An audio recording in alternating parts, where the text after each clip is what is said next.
जीनियर्स, welcome back to the class. So geniuses, अपन कर रहे थे इंश्योरेंस क्लेम के इलस्ट्रेशन, जिसमें आज हम करेंगे इलस्ट्रेशन नंबर 7। थोड़ा सा अलग क्वेश्चन है, थोड़ा सा मजेदार। चलो रीड करते हैं इसे। On 30th March 2022, fire occurred in the premises of mister Suraj brothers. Suraj brothers, क्या बड़ी दुख भरी खबर है कि उनके यहाँ आग लग गई। कब लगी है? 30 मार्च 2022 को। ठीक है, आगे पढ़ते हैं। The concern had taken an insurance policy of rupees 60,000। ये अपन को क्या दे रखा है? इंश्योरेंस पॉलिसी का अमाउंट। इन्होंने जो इंश्योरेंस पॉलिसी ले रखी है वो कितने का ले रखा है? 60,000, 60,000, which was subject to the average clause. Stock इन्होंने जलने के लिए ज्यादा छोड़ दिया होगा और इंश्योरेंस पॉलिसी कम ले रखी है, इसी वजह से यहाँ पे अपन को लगाना पड़ेगा एवरेज लॉस। ठीक है, 60,000 की इंश्योरेंस पॉलिसी, इसको भी हाईलाइट कर लेंगे। आगे देखते हैं। From the books of account the following particulars are available related to the period 1 Jan 2022 से लेके 30th March 2022, यानी कि स्टार्टिंग ईयर से लेके आग लगने तक का एक पीरियड ऑफ डाटा है। ठीक है, इससे पहले जो दो क्वेश्चन अपन ने देखे उसमें कितने थे? 2 पीरियड ऑफ डाटा, और इसमें एक पीरियड। 1 Jan 2022 से लेके 30 मार्च 2022, यानी कि आग लगने तक। आगे देखते हैं क्या क्या इंफॉर्मेशन गिवन है। Stock as per balance sheet as 31 December 2021 95,600। ये कब का है? ईयर एंड का। तो 31 दिसंबर बोलो या 1 जन बातें की है। 31 दिसंबर को ये होगा क्लोजिंग स्टॉक और 1 जन को यही हो जाएगा ओपनिंग स्टॉक। इसका मतलब इस पीरियड का ये अपन को ओपनिंग स्टॉक दे रखा है। ठीक है, आगे देखें। Purchases including purchase of machinery costing 30,000 1,70,000। जो परचेज गिवन है वो 1,70,000 है, लेकिन उसमें 30,000 जो है, उसमें जो 30,000 इंक्लूडेड है वो किसके हैं? मशीनरी के। मुझे बताओ, जब हम मशीनरी का परचेज करते हैं तो वो कहाँ जाते हैं? जब हम मशीनरी का परचेज करते हैं तो वो मशीनरी अकाउंट में जाते हैं, परचेज में थोड़ी जाते। मशीनरी हमारी डील्ड गुड्स थोड़ी है। तो परचेज टोटल है 1,70,000, लेकिन मशीनरी का परचेज यहाँ पर नहीं आना चाहिए, इसलिए 30,000 कर देंगे माइनस। ये आ जाएगी हमारी परचेज इस पीरियड की। ठीक है, तो इस पीरियड का ओपनिंग स्टॉक मिल गया, इस पीरियड की परचेज मिल गई। देख रहे हो, धीरे धीरे करके अपन ट्रेडिंग अकाउंट के आइटम ढूंढते जा रहे हैं। Third, wages. Wages including wages 3,000 for installation of machinery. Wages जो टोटल गिवन है वो कितना गिवन है? 50,000, लेकिन उसमें जो 3,000 है वो किसके वेजेस है? मशीन इंस्टॉल करने के। सबसे पहले मुझे ये बताइए कि जब हम मशीन का इंस्टॉलेशन करते हैं तब जो भी खर्चे होते हैं वो कहाँ जाते हैं? वो खर्चे अपन कैपिटलाइज करते हैं, तो वो मशीनरी अकाउंट में जाते हैं, लेकिन इन्होंने उसको वेजेस में डाल दिया। टोटल वेजेस थे 50,000, जो मशीनरी के इंस्टॉलेशन के टाइम के वेजेस थे वो 3,000 थे, जो कि मशीनरी अकाउंट में जाने चाहिए थे, लेकिन उन्होंने वेजेस अकाउंट में डाल दिए गलती से। भाई सस्ते नजर अकाउंटेंट के, इन्होंने कैपिटल रेवेन्यू चैप्टर पढ़ा ही नहीं है, कुछ भी कहीं भी कर रहे हैं। ठीक है, तो वो अपन ठीक कर देंगे भाई, अपन को तो करने ही पड़ेंगे। ठीक है, तो पहला हमारा मशीनरी परचेज करके इन्होंने मशीनरी में डाल दिया, सॉरी परचेज में डाल दिया था, वो गलती ठीक हो गई। सेकंड, मशीनरी के इंस्टॉलेशन के वेजेस इन्होंने वेजेस अकाउंट में डाल दिए थे, वो गलती कर दी, तो वो अपन ने ठीक कर दिया। क्लियर है दोनों पॉइंट? सिंपल। ऐसा हम एक क्वेश्चन ऑलरेडी कर चुके हैं, तो उम्मीद है दोनों एडजस्टमेंट आपको ऑलरेडी आती होंगी। जो जो प्लेलिस्ट फॉलो कर रहा होगा उनको पता होगा, सेम एडजस्टमेंट ऑलरेडी क्वेश्चन में आ चुकी है। अब ये जो थर्ड वाली है ना, ये ध्यान से देखना, फोकस जोन, क्योंकि ये अब तक की नई एडजस्टमेंट है। ठीक है, अभी तक के क्वेश्चंस में नहीं थी, तो उसको ध्यान से देखना। सेल्स, सेल्स की बता रहे हैं। सेल्स में including goods sold on approval basis amounting to 49,500। Sale on approval basis. सबसे पहले मुझे बताओ ये क्या होता है सेल ऑन अप्रूवल बेसिस?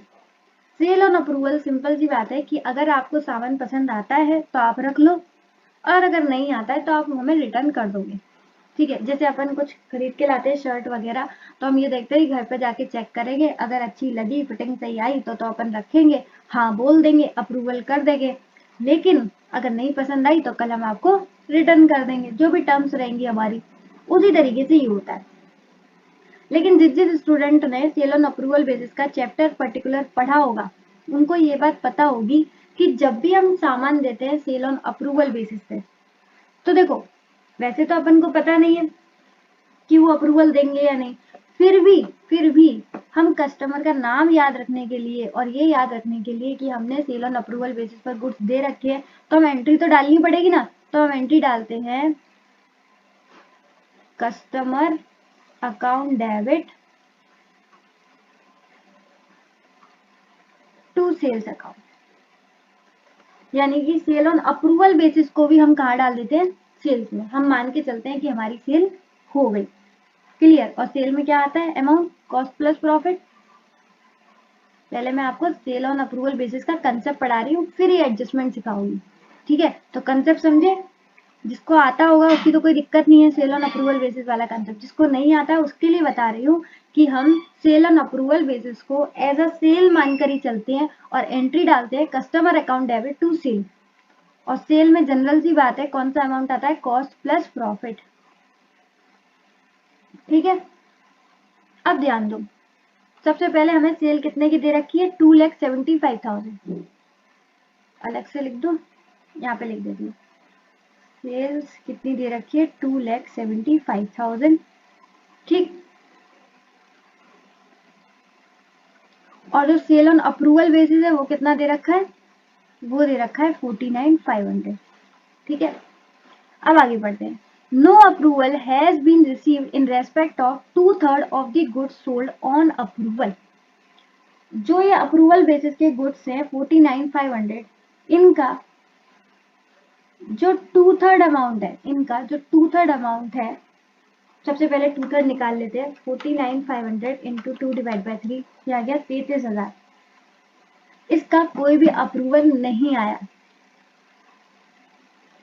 इसका कोई भी अप्रूवल नहीं आया। इसका मतलब ये हमारे पास वापस आ गए होंगे। अप्रूवल दे देते तो उनके पास ही गुड्स रहते, अप्रूवल नहीं दिया तो ये वापस हमारे पास ही आ गए, ठीक है। अच्छा मुझे ये बताओ 1/3 का क्या हुआ होगा, 49,500 डिवाइड बाई 3, 16,500। इनका अप्रूवल हो गया होगा, इसका मतलब ये कहाँ होगा, सेल्स में। अब एक बात और मेरी ध्यान से सुनना, मैंने अभी अभी आपसे कही थी सेल ऑन अप्रूवल बेसिस में क्या होता है, अपन सेल्स ही मानकर चलते हैं, नॉर्मल सेल्स ही मानकर चलते हैं। इसका मतलब पूरा का पूरा ये 49,500 सेल्स में होगा, पूरा का पूरा 49,500 ये सेल्स में होगा। जो सेल हो गई है ये तो ऑलरेडी सेल्स में होगा। जो सेल नहीं है ये अपन को हटाना है, ये अपन को सेल में से हटाना है। क्यों हटाना है समझे, जनरली अपन ने जो 49,500 जो सेल ऑन अप्रूवल बेसिस है वो अपन ने सेल्स में डाला होगा, क्योंकि जनरल रूल यही रहता है हमारा सेल्स ऑन अप्रूवल बेसिस वाले कॉन्सेप्ट में कि अपन सेल्स ही मानकर चलते हैं। तो बाद में जिसका अप्रूवल आ गया वो तो ऑलरेडी सेल्स में है ही, लेकिन जिसका अप्रूवल नहीं आया, जो गुड्स हमें वापस आ गई, उसको तो हमें सेल्स में से हटाना पड़ेगा कि नहीं हटाना पड़ेगा। यानी कि ये जो 33,000 है, जो 2/3 है सेल ऑन अप्रूवल बेसिस का, इसको हटा के आएगी हमारी एक्चुअल सेल्स। समझ गए। बाकी का कंसेप्ट, एक छोटा सा कंसेप्ट और रह गया यहाँ पर, एक पॉइंट, वो मैं आपको जब क्वेश्चन सॉल्व करेंगे तब समझाऊंगी, ठीक है। अभी सिर्फ इतना समझो, एक और बार समझा देती हूँ लास्ट टाइम। 49,500 के सेल ऑन अप्रूवल बेसिस के गुड्स थे, जो कि हमने सारे के सारे डाल दिए होंगे सेल्स में, क्योंकि जनरल रूल में हम सेल्स में डाल देते हैं। उसमें से 2/3 का अप्रूवल नहीं आया, इसका मतलब वो सेल नहीं हुए हैं, इसलिए उसको सेल में से हमने माइनस कर दिया है। अब क्लियर हुआ। अब आगे बढ़े, जब क्वेश्चन सॉल्व करेंगे तो एक बार और देखेंगे। अभी फिलहाल आगे बढ़ते हैं। Point number 5, the average rate of GP is 20% of sales. Simple GP का रेशियो दे रखा है, जो भी हमारी यहाँ सेल्स निकल कर आएगी ना उस पर 20% लगा देंगे, जीपी आ जाएगा, simple. Next, the value of salvage goods was 12,300। जब आग लगी थी तो हमने कुछ गुड्स सेव कर दिए थे, उसका अमाउंट है 12,300। ये हमें काम आएगा जब हम अमाउंट ऑफ क्लेम कैलकुलेट करेंगे, ठीक है, सबसे लास्ट में। आगे क्वेश्चन रीड करते हैं। क्वेश्चन की रिक्वायरमेंट है, you are required to compute the amount of the claim to be lost to the insurance company. वही है क्वेश्चन की रिक्वायरमेंट हमेशा की तरह, अमाउंट ऑफ क्लेम यानी कि लॉस ऑफ स्टॉक का क्लेम कैलकुलेट करना है, कर देंगे, कोई दिक्कत नहीं है, इतनी बार किया है। अब समझ रहे हो सॉल्यूशन में सिर्फ एक ही चीज आएगी, दैट इज क्लेम कैलकुलेट करना। बाकी जो हम ईयर स्टार्टिंग से लेके आग लगने तक का जो पीरियड का वो बनाएंगे ना ट्रेडिंग अकाउंट, ठीक है, और उसको ट्रेडिंग अकाउंट नहीं बोलते, क्या बोलते हैं, रद्दी trading account, that is memorandum trading account, वो अपन बनाएंगे वर्किंग्स में, ठीक है, क्योंकि वो क्वेश्चन की रिक्वायरमेंट नहीं है। क्वेश्चन की सिर्फ एक ही रिक्वायरमेंट है, तो वो आएगी सॉल्यूशन में और बाकी सब आएगा वर्किंग्स में। उम्मीद है पूरी तरीके से क्वेश्चन समझ में आ गया हो, तो फटाफट कॉपी पर लिखिए इंश्योरेंस क्लेम का इलस्ट्रेशन नंबर 7 सॉल्यूशन। सॉल्यूशन में सिर्फ एक ही चीज आएगी, that is computation of claim for loss of stock, जो कि हम कैसे प्रिपेयर करते हैं, एक स्टेटमेंट क्रिएट करके, ठीक है, सिंपल पर्टिकुलर अमाउंट। उसके बाद जो अपन मेमोरेंडम ट्रेडिंग अकाउंट बनाएंगे वो बनाएंगे वर्किंग्स में। तो वर्किंग्स में हमारा पहला वर्किंग नोट बनेगा मेमोरेंडम ट्रेडिंग अकाउंट, और इसे मेमोरेंडम ट्रेडिंग अकाउंट क्यों बोलते हैं, क्योंकि ये पूरे साल का नहीं है, ठीक है, फाइनल ट्रेडिंग अकाउंट नहीं है, ये पूरे साल का नहीं है, ये कब से कब तक का है, ईयर स्टार्टिंग यानी कि 1 जनवरी 2022 से लेके आग लगने तक, डेट इज 30 मार्च 2022, ठीक है। और मेमोरेंडम ट्रेडिंग अकाउंट का वही फॉर्मेट ट्रेडिंग अकाउंट जैसा, पर्टिकुलर अमाउंट, एक साइड डेबिट एक साइड क्रेडिट। अब क्या क्या आता है इसमें, फटाफट फटाफट देखो। पहला आता है ओपनिंग स्टॉक, अब तो आपको रट ही गया होगा। फिर आता है परचेज,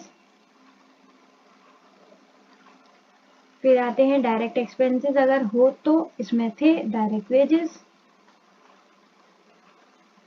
फिर आता है लास्ट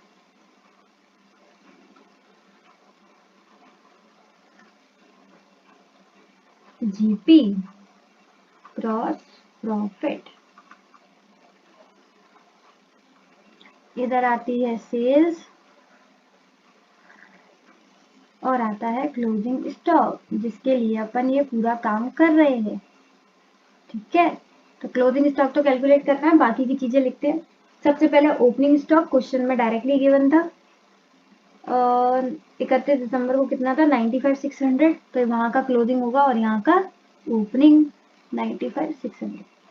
परचेज कितना गिवन था, 1,70,000, लेकिन इसमें अकाउंटेंट बेवकूफ ने क्या किया था, मशीनरी की परचेज डाल दी थी, कितना, 30,000, तो वो माइनस कर देंगे, 7 में से 3 गए 4, ये आ गया 1,40,000। फिर वेजेस की बात करें तो वेजेस टोटल गिवन था अपन को 50,000, जिसमें इन्होंने मशीनरी के वेजेस डाल दिए थे। मैं पूरा नहीं लिख रही हूँ, ठीक है, आप इसे लिखना अच्छे से, नहीं भी लिखो तो माइनस करके आ जाना चलेगा। 3,000 जो कि मशीनरी अकाउंट में जाने चाहिए थे, तो ये आ गया टोटल 47,000। जीपी के लिए बोला था 20% ऑफ सेल्स, सेल्स अभी कैलकुलेट करेंगे, उसमें निकाल देंगे। देखो डेबिट साइड कंप्लीट, सेल्स पर आते हैं। सेल्स अपन को गिवन था 2,75,000, लेकिन इस पे सेल ऑन अप्रूवल बेसिस वाले भी थे। सेल ऑन अप्रूवल बेसिस के थे टोटल 49,500, ये सारे के सारे हमने सेल्स में ऑलरेडी डाल दिए होंगे। अब जो 2/3 जो उन्होंने अप्रूवल नहीं दिया है, यानी कि वो सेल नहीं है, तो उसको हम हटा देंगे सेल में से। कितना आया, 33,000, तो ये माइनस हो जाएगा, ये आ गई 2,42,000, ठीक है। अब जीपी कितना था, 20%, 2,42,000 इंटू 20%, या गया 48,400,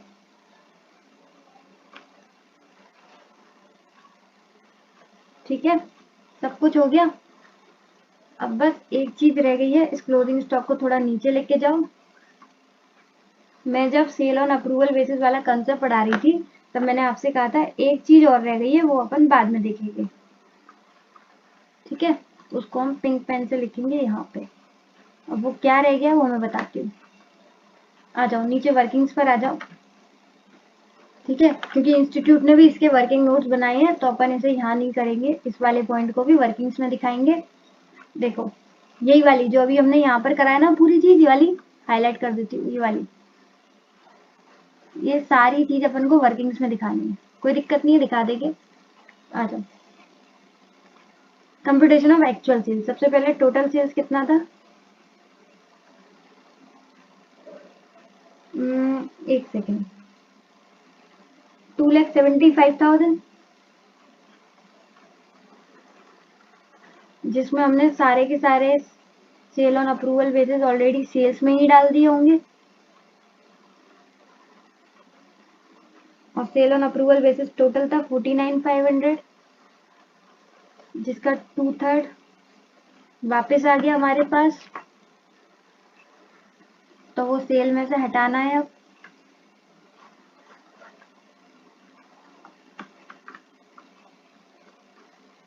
5 में से 3 गए 2 ना, ठीक है, कुछ अलग नहीं है, ये वाला वर्किंग नोट मैं ऑलरेडी यहाँ पर दिखा चुकी हूँ सारा, ठीक, लेकिन मैंने फिर से इसलिए कर दिया क्योंकि इंस्टीट्यूट ने इसे अलग से करा था वर्किंग नोट क्रिएट करके, तो हमने भी ऐसे कर दिया। अब ये सारा काम आपको यहाँ करने की जरूरत नहीं है, लिख लिया ये सब, यहाँ पर ही लिख लेना, आप तो याद रहेगा आपको। बाकी मैं यहाँ पर जो प्रेजेंटेशन के लिए बताऊं,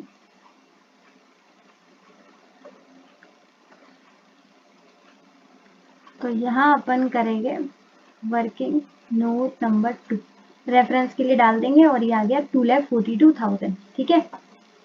अब मुझे एक बात बताना कि ये जो गुड्स है सेल ऑन अप्रूवल बेसिस, ये जो 2/3 गुड्स है 33,000, ये सेल्स में इंक्लूड क्यों नहीं होंगे, क्योंकि ये वापस आ गए हैं, इस पर अप्रूवल नहीं मिला है, इसलिए हमने इसको सेल्स में से हटा दिया। लेकिन ये हमारे पास वापस भी तो आ गए होंगे,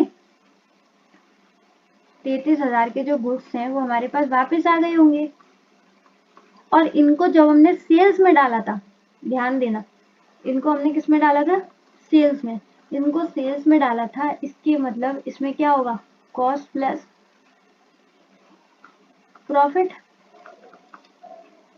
यही होगा। इसलिए मैंने, याद है आपको स्टार्टिंग में सेल का मतलब बताया था कि सेल में कौन सा अमाउंट आता है, कॉस्ट प्लस ग्रॉस प्रॉफिट। अब ये जो सामान है 33,000 वाला, यानी कि सेल ऑन अप्रूवल बेसिस का 49,500 का 2/3 33,000, ये सेल नहीं हुई है, वापस आ गई है, तो ये सेल नहीं हुई है तो हमने सेल में से माइनस कर दिया, सेल में 33,000 प्लस होगा, सेल में से हमने 33,000 माइनस कर दिया। लेकिन अब ये हमारे पास जो 33,000 आया है, तो क्या इसे एज अ 33,000 ही रख लें अपन, क्या एज अ 33,000 ही रखें? अरे हम तो अपना स्टॉक को स्टॉक में ही तो बताते हैं, स्टॉक वैल्यू तो करते हैं, तो हम तो उसे कॉस्ट पे ही तो बताएंगे, कॉस्ट पे ही तो वैल्यू करेंगे, तो जीपी हटाना पड़ेगा कि नहीं। अब ये हमारी सेल नहीं है, अब ये 33,000 नहीं है, ये हमारे पास 33,000 बनकर नहीं आया है। तो देखो सेल पता है अपन को 33,000, इसकी अपन को कॉस्ट निकालनी है, जीपी हमको पता है 20%, तो कॉस्ट निकालने के लिए क्या करेंगे, सेल में से यानी कि 33,000 में से 20% माइनस कर देंगे। अच्छा ऐसे टेढ़ा टेढ़ा लिख रही हूँ, इधर लिखो,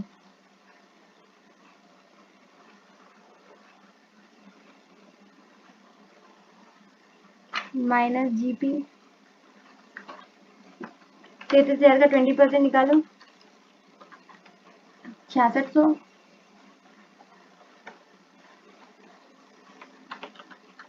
ये आ गया 26,400। देखो ध्यान से, समझ में आया कि नहीं।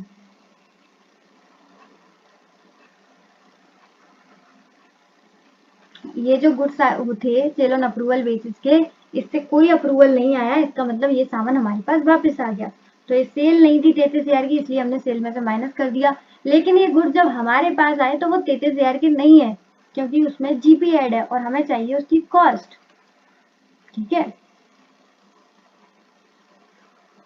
ठीक है कि नहीं। तो हमारे पास कितने के, 26,400 के, ध्यान देना। अब लास्ट बार एक और बात समझाऊंगी, उन्होंने अप्रूवल ही तो नहीं दिया। कहीं ये लिखा है कि वो हमारे पास वापस आ गए। अभी तक तो मैं इसलिए बोल रही थी वापस आ गए ताकि आपको ये समझ में आ जाए कि सेल नहीं हुई है, इसका मतलब वो किस में आना चाहिए, कॉस्ट पे। लेकिन कहीं भी क्वेश्चन में ये लिखा है कि वो गुड्स वापस आ गए, उसमें से ये लिखा है कि उस पर अप्रूवल नहीं आया, इसका मतलब वो सेल नहीं है। अप्रूवल नहीं आया इसका मतलब वो सेल नहीं है, इसलिए हमने सेल में से उसे माइनस कर दिया था। ठीक है, और हमने उसकी एक्चुअल कॉस्ट निकाल ली, क्योंकि जब वो सेल ही नहीं है तो उसमें जीपी क्यों आएगा, तो उसकी कॉस्ट निकालो। कॉस्ट भी निकाल ली अपन ने। लेकिन क्या ये हमारे पास है सामान? नहीं, उनके पास ही है। इसलिए इस हेडिंग का नाम होगा सेल ऑन अप्रूवल बेसिस, या फिर बोल सकते हैं गुड्स विद द कस्टमर। तो क्या हमारे पास है? नहीं, तो इसे हम क्रेडिट कर देंगे। ठीक है, देखो क्रेडिट क्यों कर रहे हैं, सिंपल है। परचेज का मतलब होता है हमारे पास गुड्स आ रहे हैं तो परचेज डेबिट हो गया। अब ये गुड्स हमारे पास नहीं है इसलिए क्रेडिट कर दिया। तो बाय गुड्स विद कस्टमर्स, और उसकी वैल्यू क्या आएगी, 33,000 माइनस 20%, या सिंपल बोलो वर्किंग नोट नंबर 3। कितना, 26,400 था। हाँ ठीक है, तो ये गुड्स हमारे गोडाउन में नहीं है, आग लगने के टाइम ये गुड्स थी नहीं, इसलिए अपन ने इसको क्रेडिट साइड पर लिख दिया। ठीक है, ताकि ये हमारा जो क्लोजिंग स्टॉक है सही आए। ठीक है, इसलिए अपन ने क्रेडिट साइड लिखा है ताकि ये हमारे पास ना हो। बाकी इसे सेल्स में क्यों नहीं लिखा, क्योंकि उसका कोई अप्रूवल नहीं है तो हम उस पर जीपी नहीं कर सकते। ठीक है, उसका जीपी नहीं रख सकते। अब ये क्वेश्चन हो गया कंप्लीट, क्वेश्चन नहीं, ये ट्रेडिंग अकाउंट कंप्लीट हो गया। फटाफट टोटल करो, 95,600 प्लस 1,40,000 प्लस 47,000 प्लस 48,400, ये आ गया 3,31,000।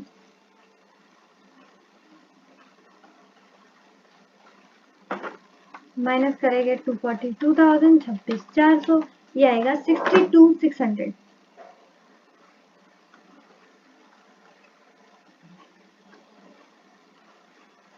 जो हमें चाहिए था ट्रेडिंग अकाउंट से वो अपन को मिल चुका है। तो इस क्वेश्चन में सबसे ज्यादा इंपॉर्टेंट यही 2 पॉइंट थे। सेल में से हटाना है, सेल ऑन अप्रूवल बेसिस का, और उसको फिर अलग से लिखना है प्रॉफिट माइनस करके। सेल इसलिए हटानी है क्योंकि वो सेल नहीं है, और उसका प्रॉफिट इसलिए हटाना है क्योंकि सिंपल सी बात है वो सेल ही नहीं है, तो कॉस्ट पे ही दिखाओगे। लेकिन वो हमारे पास नहीं है इसलिए हमने क्रेडिट कर दिया। और ये 2 वर्किंग नोट जरूर बना के आना पूरे मार्क्स के लिए। ठीक है, अब आ जाते हैं अपनी क्वेश्चन की रिक्वायरमेंट पर। यहाँ पर हम सबसे पहले लिखते हैं stock on the date of fire. क्या डेट थी उस दिन, 30 मार्च दुर्घटना का, 30 मार्च 2022। कितना था स्टॉक, 62,600। राइटिंग आज कुछ ज्यादा गंदी नहीं हो गई है, समझ लेना है। मैं थोड़ा ट्राई करती हूँ ठीक करने का। अब क्या ये सारा का सारा हमारा लॉस है? नहीं, सेल्वेज भी तो हटाएंगे, कुछ तो बचाया है अपन ने। लास्ट में कितना था, 12,300। चलो सही है, कुछ तो बचाया। तो हमारा नेट लॉस जो है वो है 12,300 हटाकर 5,300। तो हमने स्टॉक कितना जलने के लिए छोड़ दिया, 50,300। और हमने इंश्योरेंस पॉलिसी कितनी ली थी, 60,000। सच्ची में?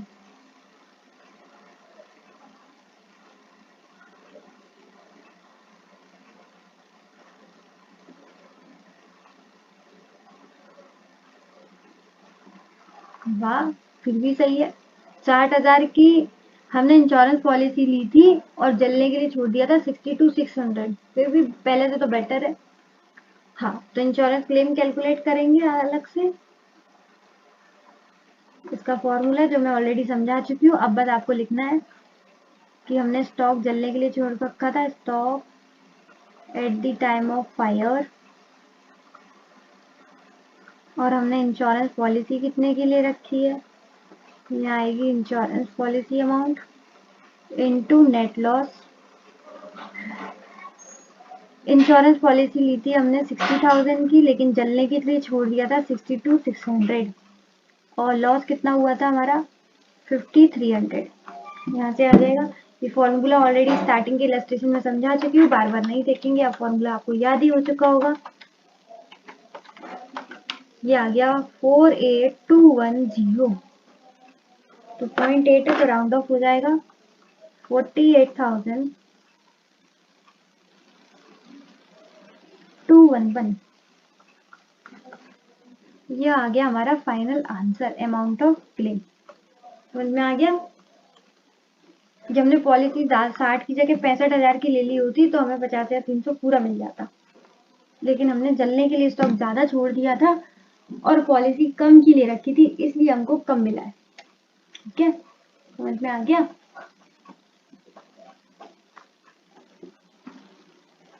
बस इस क्वेश्चन में मेन ध्यान आपको किस पर देना है, सेल ऑन अप्रूवल बेसिस पर।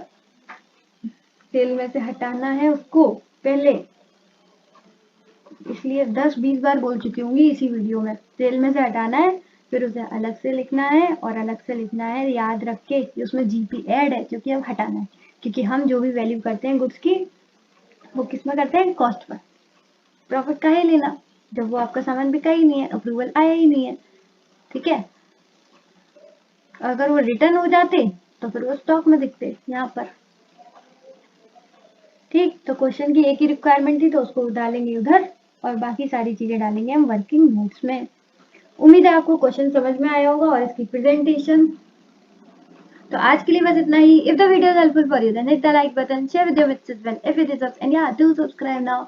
इस तरीके से आपकी छोटी छोटी एडजस्टमेंट ऐसी ही सॉल्व होती जाएगी, आसान बनती जाएगी। इसी के साथ इसी तरीके से खुश रहिए, मुस्कुराते रहिए। मिलते हैं नेक्स्ट वीडियो में, तब तक के लिए bye bye, be happy always.